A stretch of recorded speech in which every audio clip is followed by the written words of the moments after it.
عمرك سألت نفسك ليه ربنا اختار الليل للقيام؟ وليه مدح أهل الليل وقال عنهم كانوا قليلا من الليل ما يهجعون؟ النهار مليان ناس وأصوات ومشاغل، لكن الليل ساكن، واللي بيقوم الليل بيكون هو الضيف المميز عند ربنا عز وجل. تعالوا كده مع بعض نعرف أسرار قيام الليل وليه هو أعظم عبادة بعد الفريضة. لو انتي ما بتصليش قيام الليل وحاسة ان هي تقيلة عليكي، الفيديو ده ان شاء الله هيخليكي تستمر على قيام الليل ومش هتسيبيه ابدا. هقولك على 5 حاجات تعمليهم ان شاء الله، وخديهم كده 5 هدايا. لما تصلي قيام الليل هيديك ال5 هدايا دول، فاعرفيهم وان شاء الله مش هتسيبي قيام الليل تاني. يلا نبتدي الحلقة كده مع بعض ونشوف أول هدية.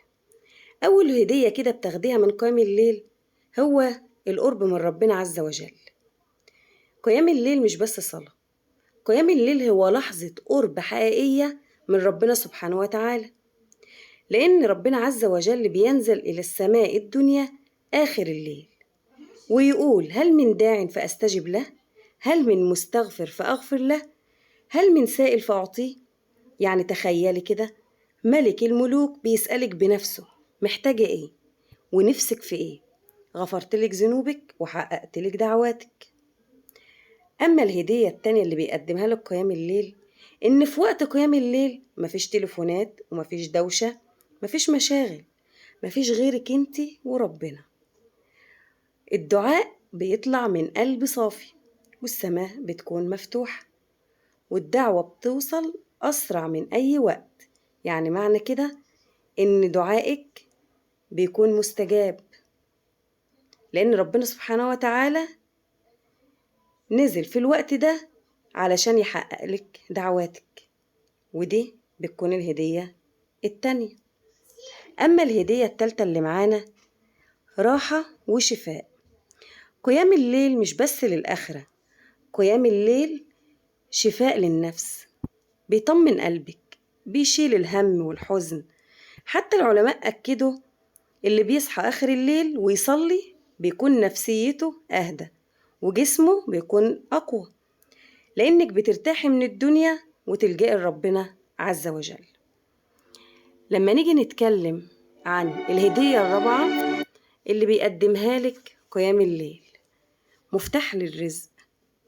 واحد من السلف كان يقول إني لأجد أثر قيام الليل في رزقي.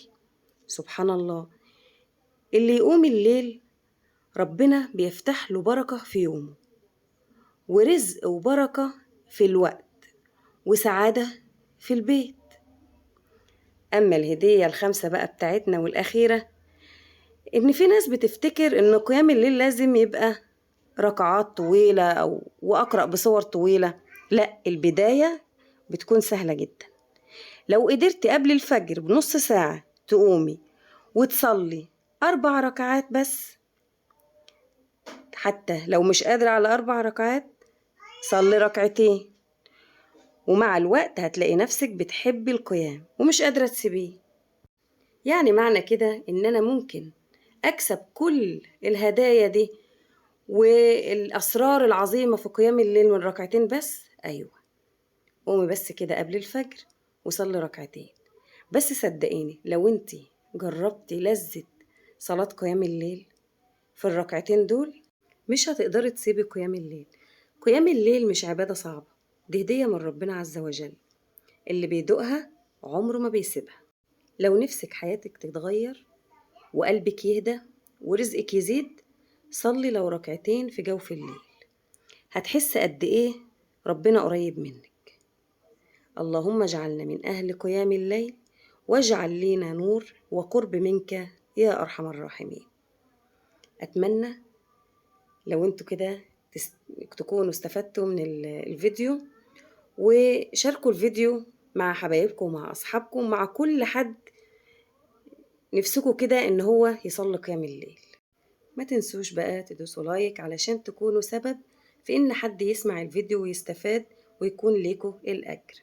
ولو أول مرة كده بتسمعوني يعني حاولوا كده تشتركوا معانا في القناة وتفعلوا زر الجرس علشان يوصل لكم كل جديد. أشوفكم كده في فيديو جديد إن شاء الله على خير، والسلام عليكم ورحمة الله وبركاته.